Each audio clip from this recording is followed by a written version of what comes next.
ये लेसन 3 परिवहन है और 9 क्लास में परिवहन के बारे में आप लोग को बताया गया। परिवहन का मतलब होता क्या है? वाहन का मतलब क्या होता है? वाहन का मतलब किसी भी चीज को एक जगह से दूसरे जगह जाना, है ना। वाहन का मतलब चालन क्रिया करना, स्थान परिवर्तन करना। और परि मतलब क्या होता है? एक स्थान से दूसरे स्थान किसी वस्तु को जाने और आने की क्रिया ही क्या कहलाता है? परिवहन कहलाता है। आप भूगोल पढ़ते होंगे 9 क्लास 8 क्लास में, तो परिवहन का मतलब क्या होता है? भूगोल के माध्यम से आपको बताएंगे परिवहन किसे कहते हैं? हाँ सर, जैसे कि कोई वस्तु है। अरे नहीं, भूगोल में परिवहन कहा जाता है आपका गाड़ी, ट्रेन, जीप, मोटर कार, ये परिवहन एक स्थान से दूसरे स्थान ले जाता है। भूगोल की कहानी है। और वही चीज अगर हम जीव विज्ञान में आते हैं तो परिवहन का मतलब होता है हमारे शरीर का इंटरनल कुछ ऐसे चीजें है ना, जो कि एक स्थान से दूसरे स्थान तक जाता है। जैसे ब्लड, जैसे वायु, है ना। इस तरह के जो है एक स्थान से दूसरे जगह से क्या चलती रहती है, चलिए आने गति करती है। तो वही आपका जो है ब्लड हो चाहे वायु हो, एक स्थान से दूसरे स्थान पूरे बॉडी में फैलने की क्रिया ही क्या कहलाती है? परिवहन कहलाती है। तो इसमें देखिए लिखा है उपापचयी क्रियाओं के परिणाम स्वरूप कोशिकाओं में कुछ ऐसे पदार्थों का भी उत्पादन होता है जो शरीर के लिए बहुत ही उपयोगी होते हैं तथा हानिकारक भी होते हैं। ऐसे पदार्थ को भी कोशिकाओं से लगातार हटाते रहने की आवश्यकता होती है। अतः परिवहन की परिभाषा इस प्रकार दी जा सकती है। यानी किताब का परिभाषा सुनिए क्या कह रहा है। उपयोगी पदार्थों को उनके मूल स्रोत से शरीर की प्रत्येक कोशिका तक पहुंचाने तथा अनुपयोगी और हानिकारक पदार्थों को कोशिकाओं से निकलकर गंतव्य स्थान तक पहुंचाने की क्रिया को क्या कहते हैं? परिवहन। याद करिए 9 क्लास में कुछ बताए थे कि जब हम लोग भोजन करते हैं तो भोजन जो है हमारे शरीर में अंदर जाने के लिए बहुत सारा पार्ट्स है। मुख द्वार है, ग्रास नली है ना, अमाशय है, हाथ इस तरह से। और जहां भी जाके पाचन क्रिया संपन्न होती है तो वहां से जितने भी आवश्यक पोषक तत्व होता है, जिससे भोजन हम लोग करते हैं, उसमें विटामिन भी होते हैं, प्रोटीन होते हैं, होता है ना। तो सारे के सारे छोटी आंतें जब पाचित हो जाती है तो यहाँ से जितना भी आवश्यक पोषक तत्व जो हम खाए उस भोजन में, वो मैंने एक तरह से अवशोषण करके आगे की ओर भेज देता है। यानी आज से यहाँ से निकलकर कहाँ चली जाती है? अब ये आगे जाता कहाँ है? तो कोई ना कोई पहले नंबर तो यहाँ से जाने के लिए कोई रास्ता उसको चाहिए, है ना।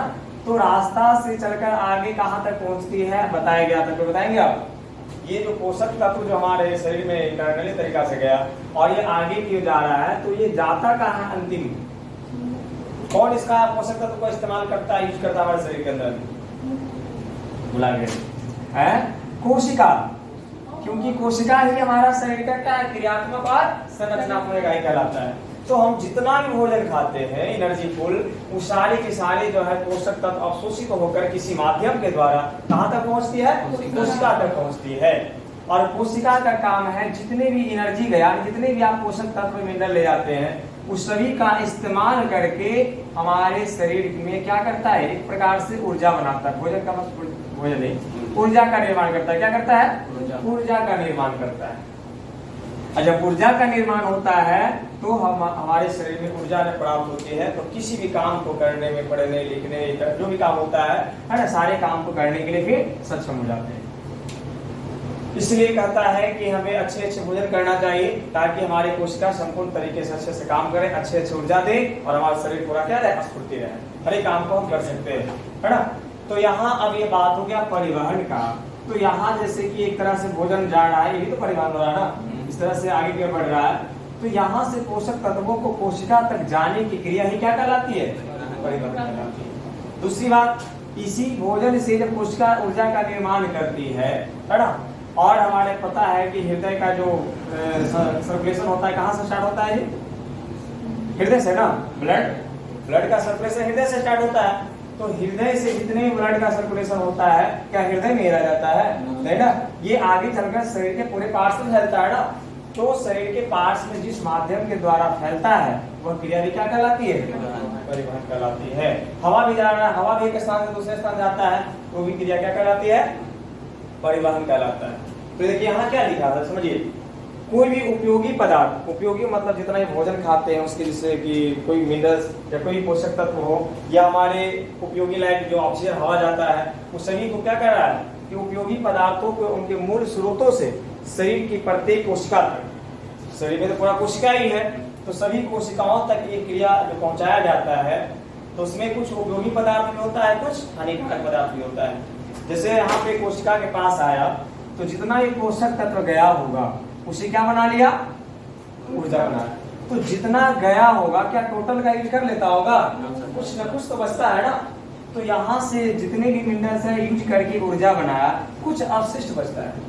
अब किचन में खाना बनाती होगी, जितना भी मार्केट से सब्जी आता है, जो भी सामान से आते हैं, क्या टोटल यूज हो जाता है, कुछ का छिलका निकलता है, कुछ का अवशिष्ट पानी का रस निकलता है।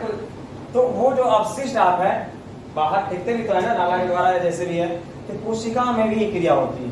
जो यूज करने का रहता है वो यूज कर लेता है, जो थोड़ा बहुत अवशिष्ट बचता है वो यहाँ रुकेगा नहीं, गंदगी यहाँ से रिटर्न फिर दूसरे रास्ते से होकर के पुनः शरीर से बाहर निकलती है। तो या तो अंदर जाने की क्रिया या वहां से बाहर आने की क्रिया, दोनों को ही क्या कहा जाता है, परिवहन कहा जाता है। इतना याद रखना है कि हमारे शरीर में कोशिकाओं तक जो भी पोषक तत्व जाता है, यूज होने के बाद कुछ अपशिष्ट बचता है, वहां से वापस भी लौटता है। इसलिए कहा गया है उपयोगी पदार्थ का भी परिवहन होता है और अनुपयोगी पदार्थ का भी परिवहन होता है। और गंतव्य स्थान तक पहुंचने, गंतव्य का मतलब होता है जहां जहां आवश्यकता होता है वहां तक वो चीज को पहुंचने की क्रिया ही क्या कहलाता है, परिवहन कहलाती है। तो अब परिवहन की परिभाषा आप खुद से आप लिख सकते हो। शरीर के अंदर हमारे कोई भी ऐसी आवश्यक पोषक तत्व है ना, जो कि मूल स्रोतों से शरीर के भिन्न भिन्न पार्ट्स तक, शरीर के भिन्न भिन्न कोशिकाओं तक पहुंचने की संपूर्ण क्रिया क्या कहलाती है, लिख लीजिए।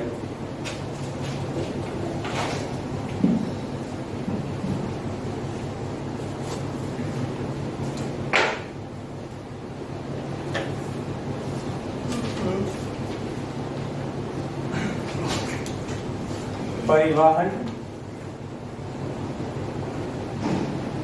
क्या है, परिवहन क्या है, इसमें लिखना है मूल स्रोतों से, मूल स्रोतों से आवश्यक पोषक तत्व, कड़ा है मूल स्रोतों से आवश्यक पोषक तत्व को, मूल स्रोतों से आवश्यक पोषक तत्वों को गंतव्य स्थानों तक पहुंचना तथा अपशिष्ट समझ जाएंगे ना, अनुपयोगी पदार्थ होता है हानिकारक, तथा अपशिष्ट पदार्थों को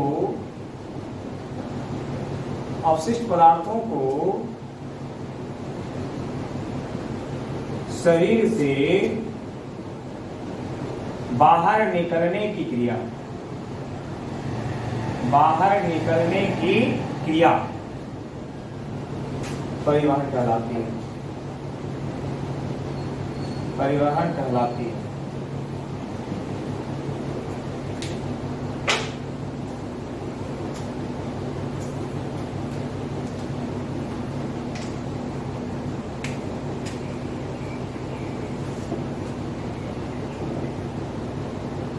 जाइलम और फ्लोएम का नाम सुने हो? नाइन क्लास पढ़ाया गया होगा।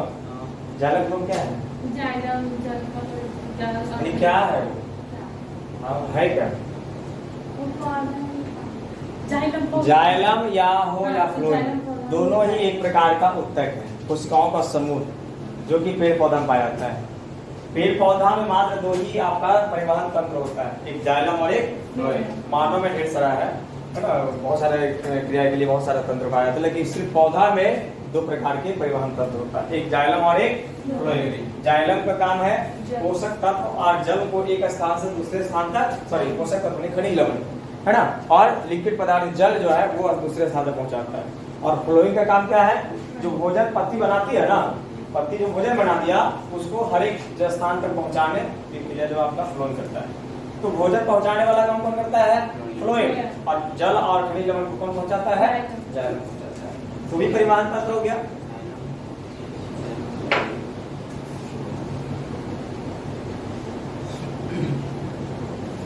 आप सुने होंगे धमनी और शिरा का नाम सुने हैं?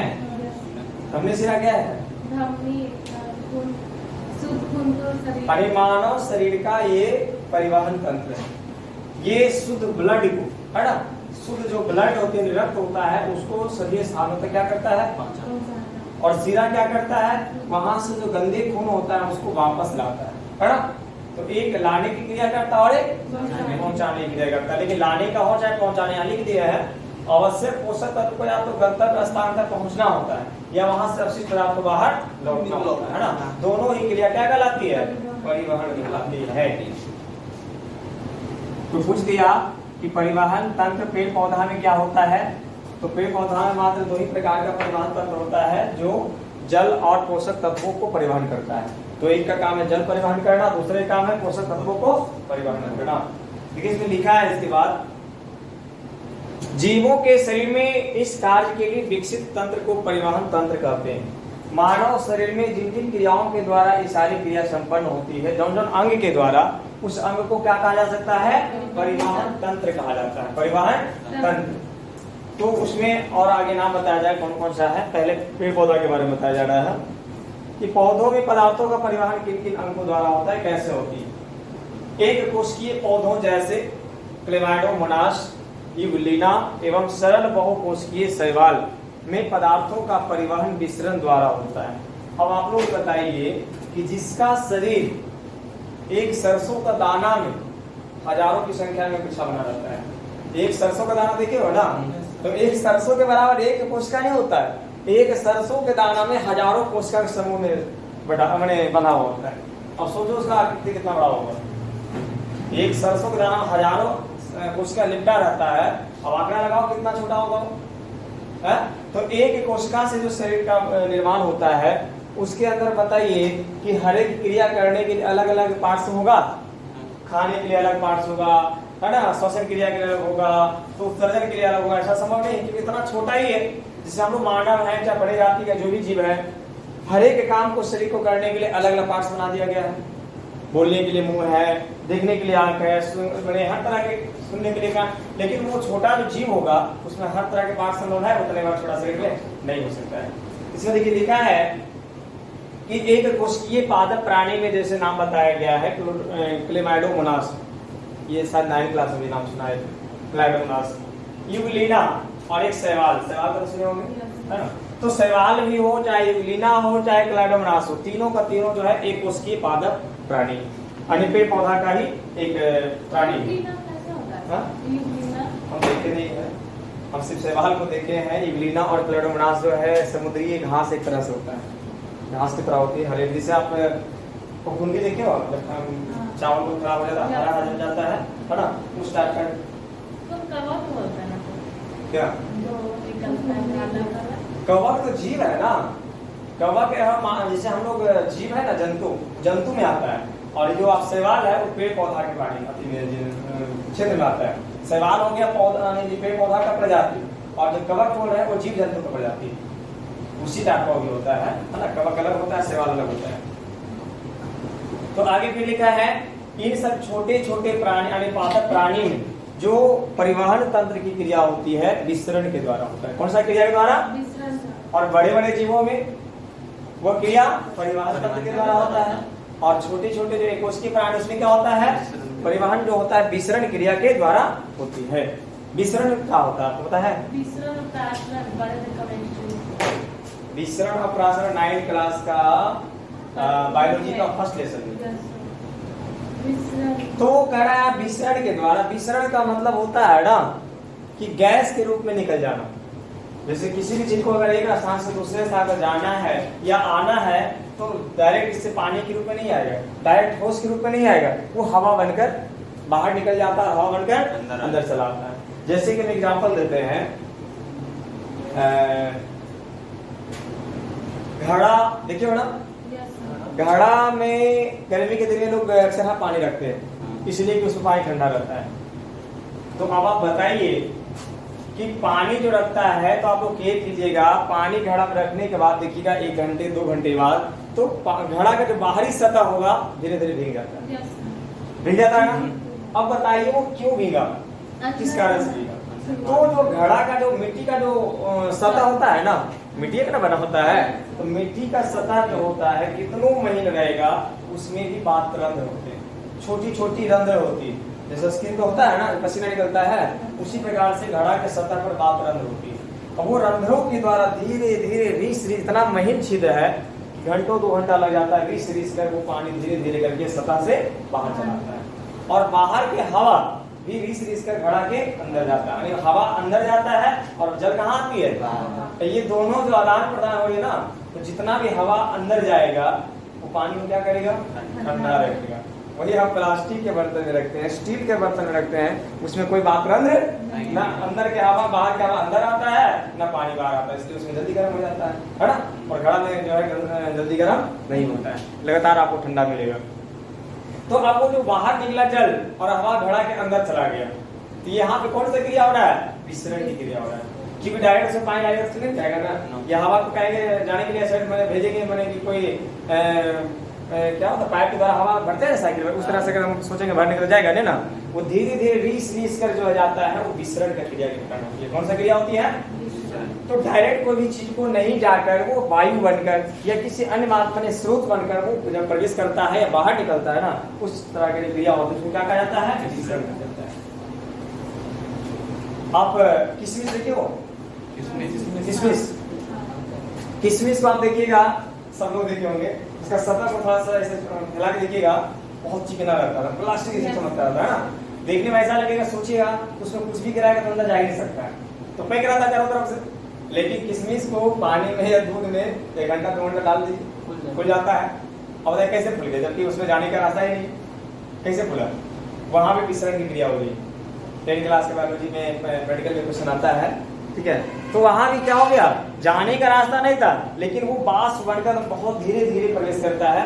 ऐसा तो नहीं होता कि इसमें जाने तुरंत खुल जाता है, 2 घंटा 3 घंटा लग जाता है तब जाके खुलता है ना। तो इस तरह से क्रिया होती क्या कहलाती है? तो अब विसरण क्या समझ आ रहा होगा? आगे देखिए, जबकि जटिल बहुकोशिकीय पौधों में जल एवं खाद्य पदार्थों के परिवहन के लिए एक खास परिवहन तंत्र होता है। तो अभी जो शैवाल का नाम लिया गया, तो शैवाल बहुत छोटा प्राणी है जी, मैंने पेड़ पौधा में, और उसमें जो है परिवहन के लिए कोई उसका तंत्र नहीं है, उसमें जो आपका क्रिया होता है सिर्फ विसरण के द्वारा होता है, ठीक ना। लेकिन बड़ा बड़ा जो पौधा होता है उसमें विसरण के द्वारा ऐसा नहीं होता है, उसको उसमें परिवहन होने के लिए एक विशेष प्रकार का अंग होता है, और वो अंग में क्या बताया गया था? जाइलम और फ्लोएम। और कह रहा है क्योंकि विसरण क्रिया से लंबे वृक्षों में जड़ से लेकर पत्तियों तक की दूरी तय नहीं की जा सकती। अब कह रहा है बरगद का पेड़, नीम का पेड़, जो बड़ा बड़ा वृक्ष होता है, तो विसरण की क्रिया के द्वारा अगर वहां पे कहेगा करने के लिए, जैसे कि अब खनिज लवण पहुंचाना है, जल पहुंचाना है, तो जड़ से ऊपर फुलंगी तक ले जाना है ना, सबसे शीर्ष भाग तक, तो बताइए गैस के द्वारा बन के जाएगा धीरे धीरे, तो आज अगर वहां आवश्यकता अभी का उसको अगर भोजन का है तो 2 दिन बाद पहुंचेगा है। लेकिन इसकी पाइप बना हुआ है, जाइलम और फ्लोएम का एक नली बना हुआ है कि जड़ से निकलता फटाक से तेजी से वो जहां ना जाना वहां पहुंच जाता है। लेकिन वही अगर विसरण के द्वारा जाएगा तो क्रिया धीमा होता है, वहां तक जाने में बहुत काफी समय लग जाएगा, तो पत्ती तब तक मुरझा जाएगा ना, कि उसको एनर्जी नहीं मिलेगा, पानी नहीं मिलेगा तो खराब होना शुरू हो जाएगा। इसलिए बड़े बड़े वृक्षों में विसरण की क्रिया से संभव नहीं है।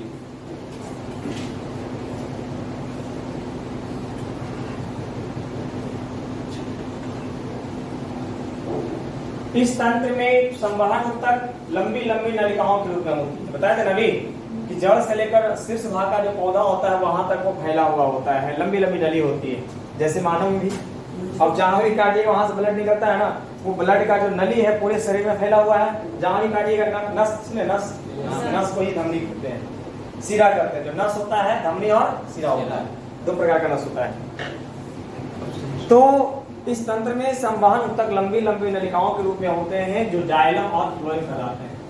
ये जड़ से लेकर तना होते हैं, और ये जड़ से तना होते हुए पत्तियों तक फैली जाती है, और पत्तियों में ये सिराएं एवं उनकी शाखाओं के रूप में देखी जा सकती है। आगे अब कहिएगा उसमें कैसे पता चलेगा, तो बाहर से तो दिखेगा नहीं, लेकिन जितने भी डाली, उपडाली, शाखा जो मोटे छोटा होता है, पतला होता है, फैला हुआ होता है, उस सभी में वो नली फैला होता है। जैसे मानुष के शरीर में जहाँ जहाँ भी पार्ट से सभी जगह नस है, उसी प्रकार से पौधे में भी जाइलम और फ्लोएम एक एक पार्ट तक वो फैला हुआ पाइप के द्वारा। तो एक जगह से निकलेगा कोई भी अगर जल तो फटाक से सारे टाइम में जाएगा। अब एक टंकी लगाते हैं घर में, सबसे तीसरी मंजिल चौथी मंजिल पर, वहां से पानी नल खोलते हैं, जितने भी नल में टोटी लगा उसमें पानी जाता है ना, बस वही क्रिया समझ लीजिए। उसी तरीका से होता है कि ऊपर खुला और सभी जगह पानी गिरना शुरू हो जाता है।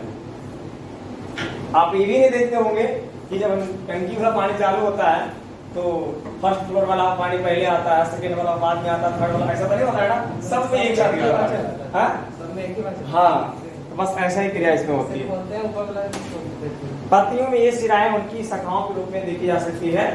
जल एवं खनिज लवण का अवशोषण जड़ द्वारा पौधे करते हैं। देखिए क्या लिखा है, जल और खनिज लवण का अवशोषण जड़ द्वारा पौधे करते हैं।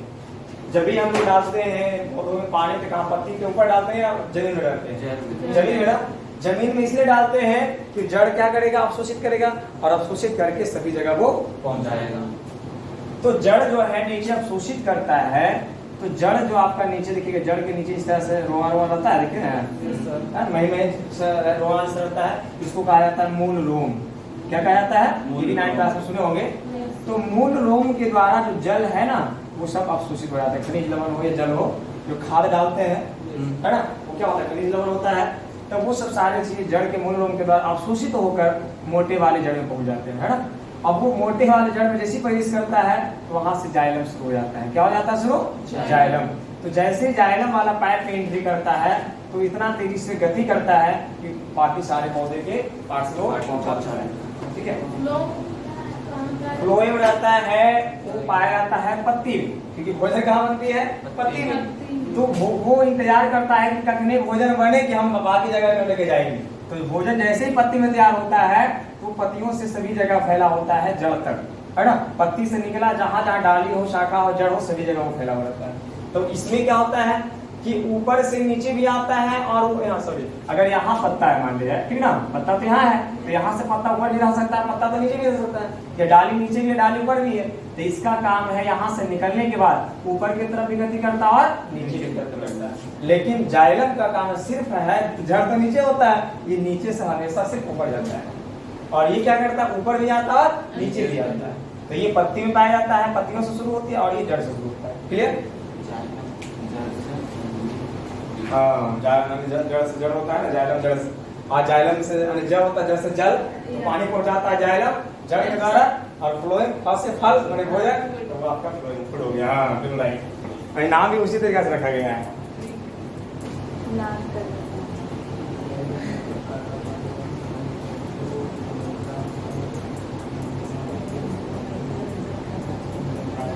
जड़ द्वारा पौधे करते हैं एवं उनके पत्तियों तक पहुंचाए जाते हैं। यह क्रिया जाइलम उत्तक द्वारा संपन्न होती है। जल की मदद से हरी पत्तियां प्रकाश संश्लेषण की प्रक्रिया से खाद्य पदार्थ का निर्माण करती है। कि क्या लिखा है, जल की सहायता से हरी पत्तियां प्रकाश संश्लेषण की क्रिया से खाद्य पदार्थ का निर्माण करती है, जो पत्तियों से पौधों के हर अंग में फ्लोएम द्वारा लिखा है ना, कि पत्तियों के जो अंग होता है वहां से फ्लोएम के द्वारा बाकी पौधे के सभी स्थान तक भोजन पहुंचाए जाते हैं।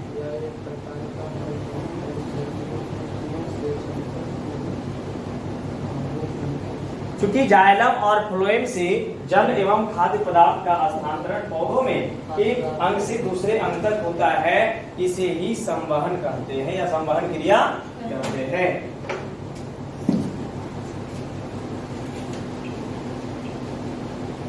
ये भी ऑब्जेक्टिव में पूछता है 10th क्लास में कि फ्लोएम जो होता है किस ओर गति करती है। उसमें ऑप्शन रहेगा नीचे की ओर, ऊपर की ओर, दोनों की ओर, या कोई नहीं। अभी आपको बताया कि फ्लोएम का गति कैसा होता है, ऊपर की ओर या नीचे की ओर। और जाइलम दोनों की ओर जाएगा, अगर दोनों रहेगा तो दोनों उसमें रख देना, अलग अलग नहीं करना। और जाइलम रहेगा तो सिर्फ नीचे से ऊपर, नीचे से ऊपर गिर जाएगा ना, नीचे से ऊपर देखिए पॉइंट करते हैं। पादप प्राणियों में, प्राणियों से दिखाता है ये इधर से लगा सर। हाँ, सर सही है। हाँ। पादप प्राणियों में परिवहन, पादप प्राणियों में परिवहन के लिए विशेष प्रकार के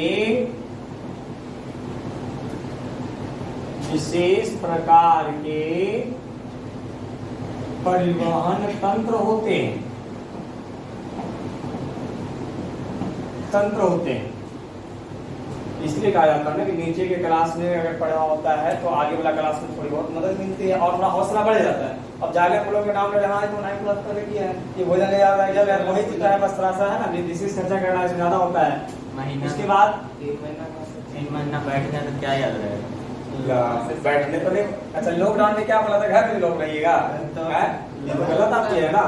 बोला कॉपी किताब नहीं खोले। हमको सच बता रहे, मालूम अगर होता कि 3 महीना का लॉकडाउन रहेगा तब शुरू से ही ऑनलाइन क्लास कर देते, लेकिन हमको नहीं पता था कि इतना लंबा टाइम छुट्टी रहेगा। अब तक मेरा आधा कोर्स ज्यादातर कोई पढ़ नहीं सकता है। लॉकडाउन में लोग हमें पूरी तरह से देखिए, पढ़ने वाले कोई ना कोई उपाय कर लेंगे, और जिसको नहीं पढ़ना, आपको लगता है बैच में जितने ज्यादा सब पढ़ने वाले होते हैं है ना, बस क्लास अटेंडेंस बनाने आते हैं, लेकिन हमें उससे मतलब है फोकस किस पे करना है, जो पढ़ने वाले विद्यार्थी वो ऑनलाइन में पढ़ाएंगे तो उसको जज्बा रहेगा कि नहीं हमको छुट्टी तो 4-5 दिन है, अगर नहीं जाएंगे तो कैसे होगा, वो जैसे भी मतलब सुविधा मिल रहा है उसको हमको फायदा उठाना चाहिए, ये सोचता है। अब इंतजार करेगा क्लास रहना, सुनते रहना, जैसे तब पढ़ रहे, तब तक किताब में मोड़ के रख दे तो सफलता कैसे रहेगा। फिर इसमें लिखिएगा एक कोशिकीय पादप प्राणी, एक कोशिकीय पादप प्राणी में परिवहन क्रिया विसरण के द्वारा होती है, विसरण के द्वारा होती है। अभी जितना हम इसमें बोल रहे हैं अभी आपके सामने वही चीज उसमें बोलेगा ना, दूसरा चीज नहीं बोल देगा, विसरण के द्वारा होती है।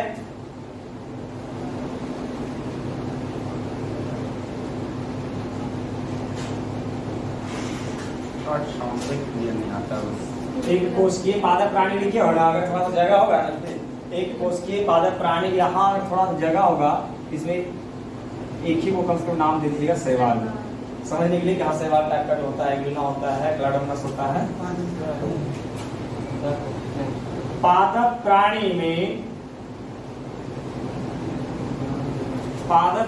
में जाइलम तथा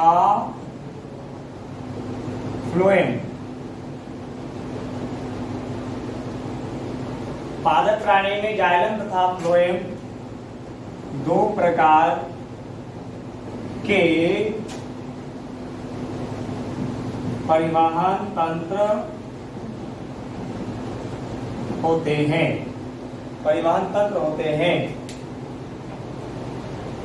वर्ड बना सकते हैं जी। Yes sir.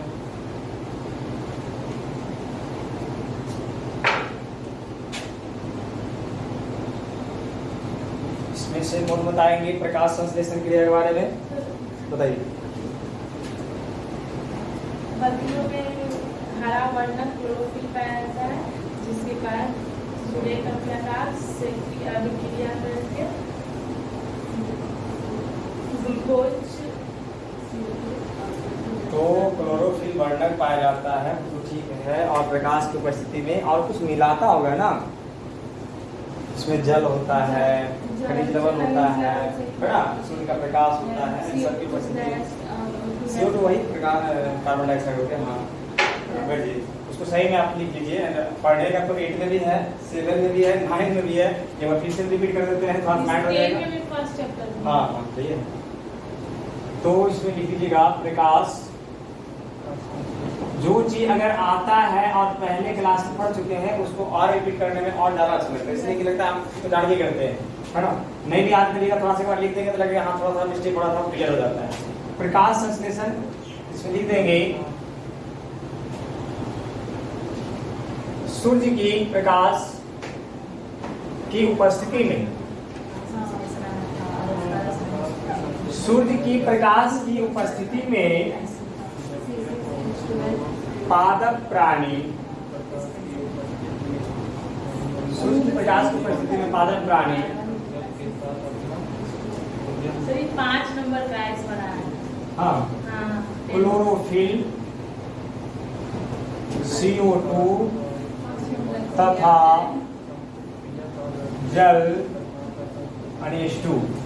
सूर्य की प्रकाश की उपस्थिति में पादप प्राणी क्लोरोफिल, CO2 तथा जल के संयोग करके अपने भोजन के रूप में कार्बोहाइड्रेट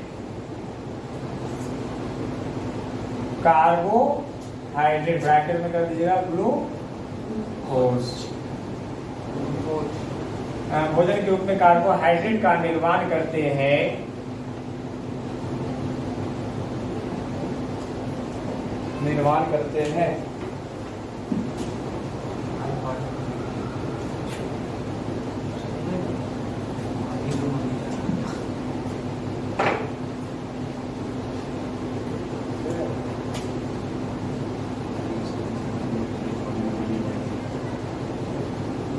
यह प्रक्रिया और ऐसा नहीं होता है कि अभी हम जो लिखे एक हम माध्यम एक आपका एक रास्ता दिखा दिए कि आप चाहेंगे तो इसको जोड़ घटाकर अपना लैंग्वेज बनाकर अपने तरीका से इसको याद करिए और लिखिए, कोई दिक्कत नहीं। ऐसा नहीं कि हम जो लैंग्वेज लिख देते हैं वही चीज सही होता है। एक अंदाजा आप लगा सकते हैं कि हाँ ये इस तरह का है तो हम अपने मन से बना सकते हैं और अपने मन से बनाया हुआ आंसर आपको ज्यादा फायदा करेगा। ठीक है, बोर्ड एग्जाम में यही सब होता है देखने का। यह प्रक्रिया प्रकाश संश्लेषण कहलाती है।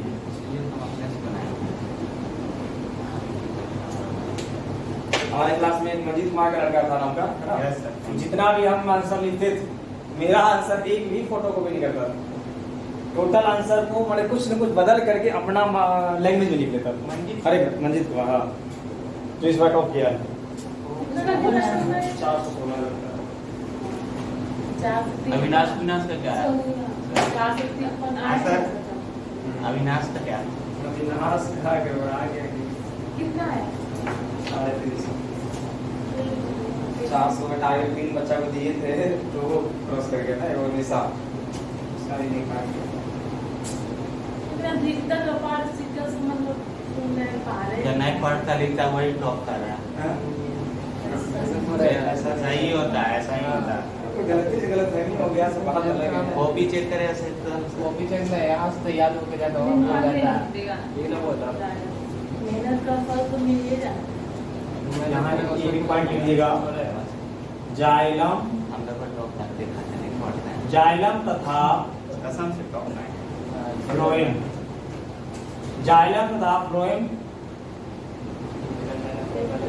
पादप उत्तक है।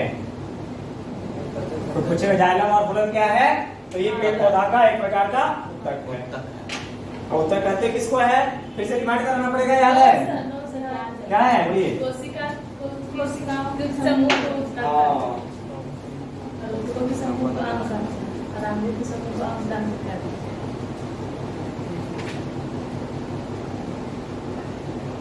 अब यहाँ एक सवाल आया है, लिख लीजिएगा इसको।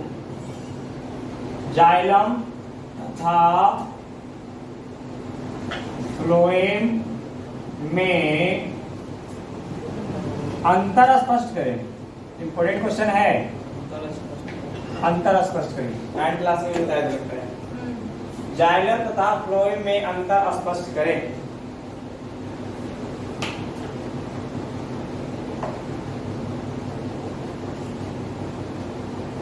ऊपर वाले बना सकते हैं।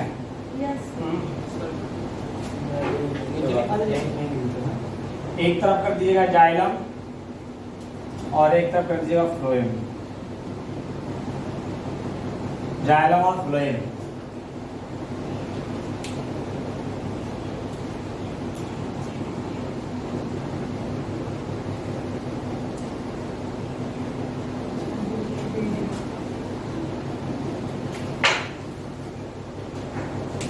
और इसमें लिखिएगा जाइलम में इसकी कोशिका मृत होती है। मृत का मतलब मरा हुआ, यानी एक्टिव नहीं होती है। इसकी कोशिका मृत होती है। फ्लोएम में लिखिएगा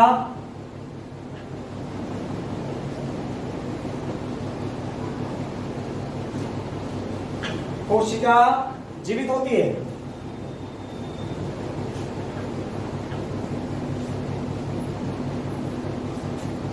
फिर इसमें दूसरा पॉइंट लिखिएगा, ये इसका काम क्या था जाइलम का? जल तथा खनिज लवण। जल तथा खनिज लवण का स्थानांतरण करती है। स्थानांतरण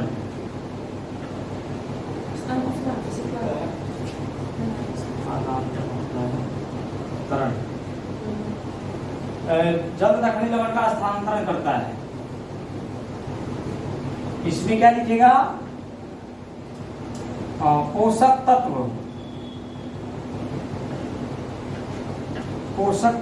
यानी ऊर्जा का परिचालन करती है। परिचालन मतलब एक स्थान से दूसरे जगह ले जाना।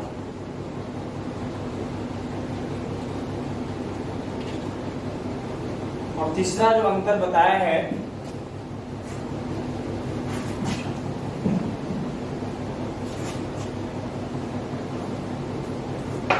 तीसरा अंतर को ऊपर ले देते हैं, दूसरा के बाद तीसरा यहाँ, इसका तीसरा यहाँ।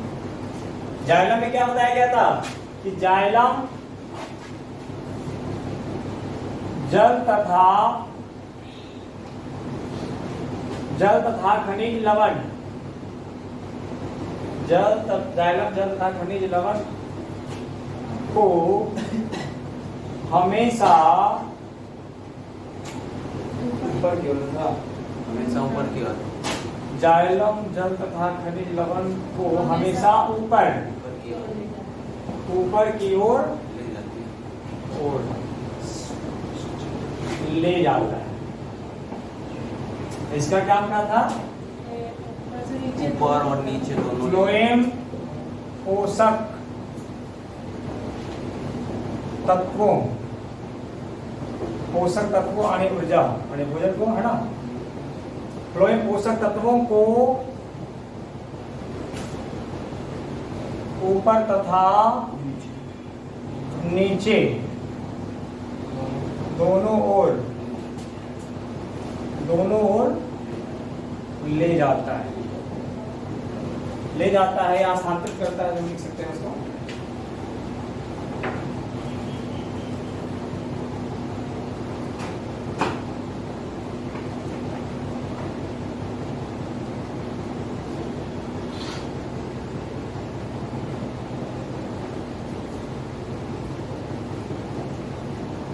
नीचे वाला जो है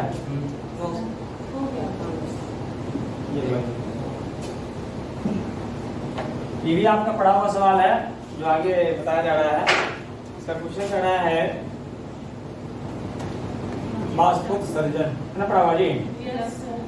बाष्पोत्सर्जन क्रिया क्या है? बोलिए काजल। अयाज बोलिए क्या होगा इसमें? पौधा से पत्ती जल को अवशोषित कर बाहर निकालते हैं। पेड़ पौधा मतलब कैसे? जैसे पेड़ पौधा है, ठीक है, आपका लक्ष्य ठीक है, लेकिन थोड़ा सा लैंग्वेज गड़बड़ा रहे हैं। आप इसको क्लियर बोलिएगा क्या है? पौधे तो बोलने में आपको थोड़ा सा लगता है, हमें लगता है 50% तो आपका हार्ट पहले से अनबैलेंस रहता है। अब जो 50 बचता है उसमें भी आप सही से बोलने पाते हैं।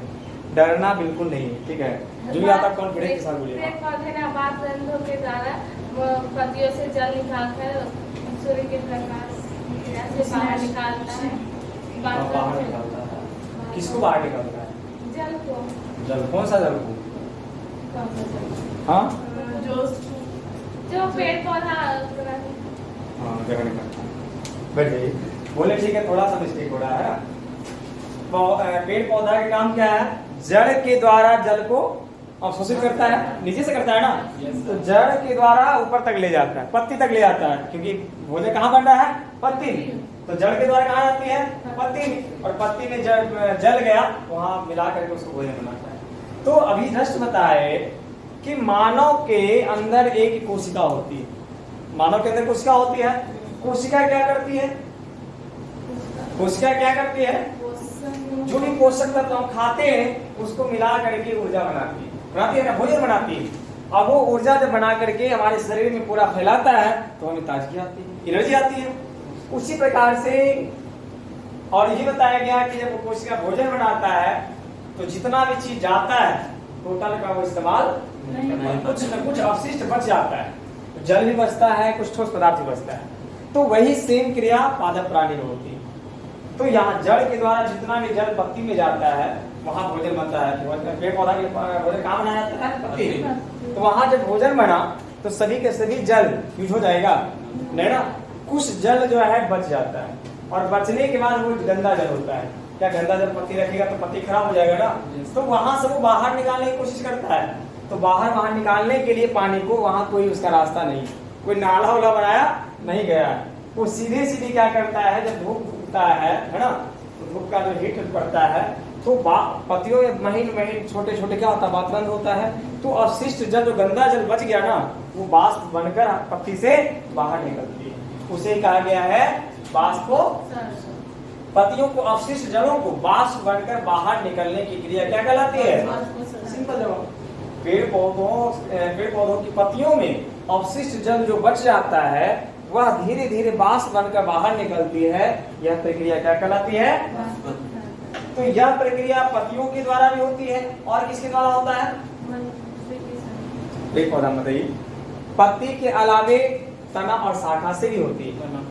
तना और शाखा में भी नहीं रंध्र होता है, मालूम है ना। तो उसके द्वारा भी बाष्प आने कुछ अवशिष्ट जल जो है शाखा का जो ऊपरी छाल होता है उसमें भी रहता है, तो उसके द्वारा भी बाहर निकलती है। लिख लीजिए। पादप प्राणी में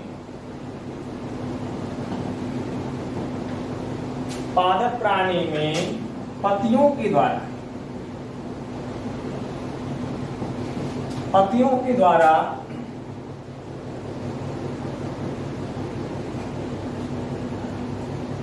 ऊर्जा निर्माण के बाद कुछ अवशिष्ट, कभी रटा हुआ लैंग्वेज और आंसर का कोशिश मत कीजिए याद करने का, अपना मन से समझिए और खुद से आंसर बनाने का प्रयास कीजिए, ज्यादा अच्छा रहेगा आपके लिए। उससे क्या होगा पता है? कॉन्फिडेंस जग जाएगा। कोई भी जो बोलने के लिए बोल देगा अपने समझ कर अपने से बनाकर बोल दिया। रट्टा वाला क्या होगा? कहीं एक दो वर्ड बोला है पूरा क्लास हो जाएगा, यही दिक्कत होता है। पादप प्राणी में पत्तियों के द्वारा ऊर्जा निर्माण के बाद कुछ अवशिष्ट जल बच जाते हैं। हम तो ठेठ भाषा में इसको बदल देते हैं, किताब में इस तरह से भाषा नहीं लिखा रहता है, ठीक है। अवशिष्ट जल बच जाते हैं पत्तियों में।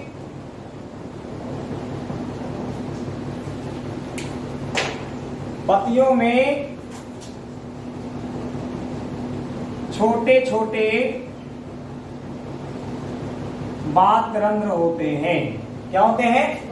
बातरंध्र होते हैं।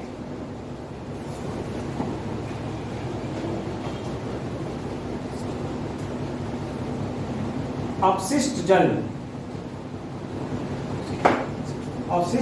बातरंध्रों के द्वारा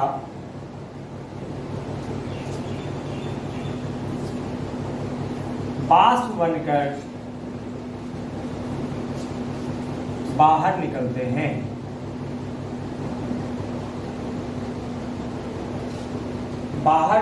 हैं। यह क्रिया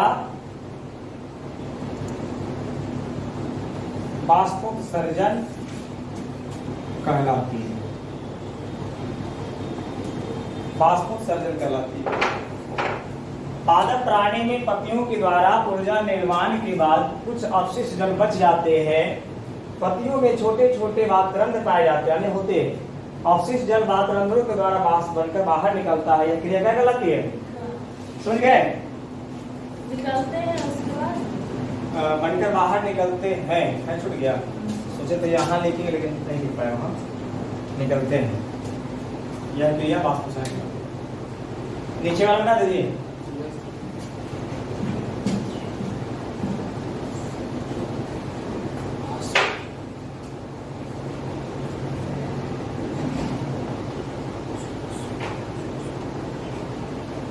वाष्पोत्सर्जन यदि नहीं होता पेड़ पौधों में तो आप लोग बताइए सूची क्या होता? अगर वाष्पोत्सर्जन की क्रिया पेड़ पौधा में नहीं होता तो क्या इसका परिणाम होता? आप बताइए क्या होता? पेड़ पौधा की पत्तियों के माने पत्तियों को प्रभावित होने के साथ साथ पूरा पौधा प्रभावित होता और जब एक समय ऐसा होता पूरा का पूरा पौधा क्या हो जाता है? मृत हो जाता है, डेड हो जाता है। इसलिए कि गंदगी लगातार उसके अंदर बढ़ता चला जाता है और गंदगी किसी भी शरीर में बढ़ने का मतलब क्या होता है?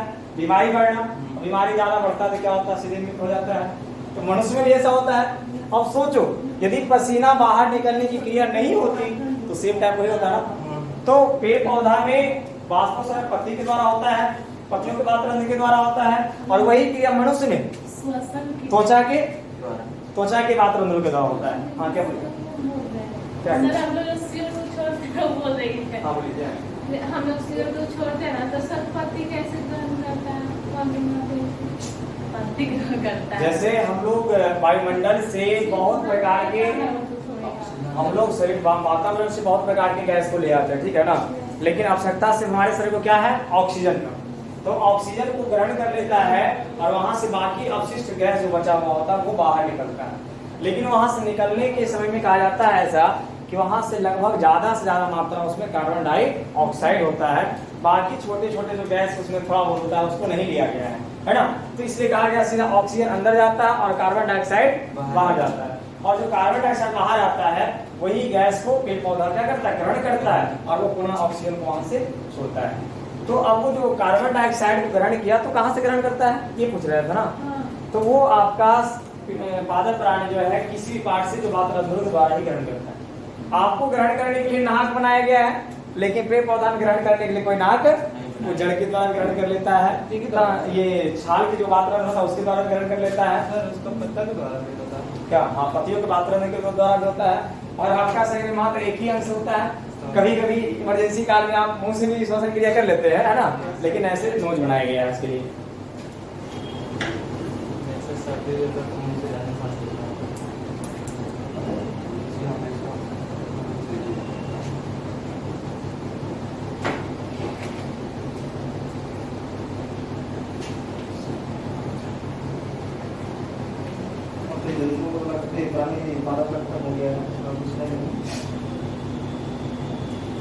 पढ़ना जंतु का प्रयोग इसमें तो लंबा जाएगा, इसमें से आप पढ़ना है। देते हैं आप उसको पूछना है तो बता देते हैं।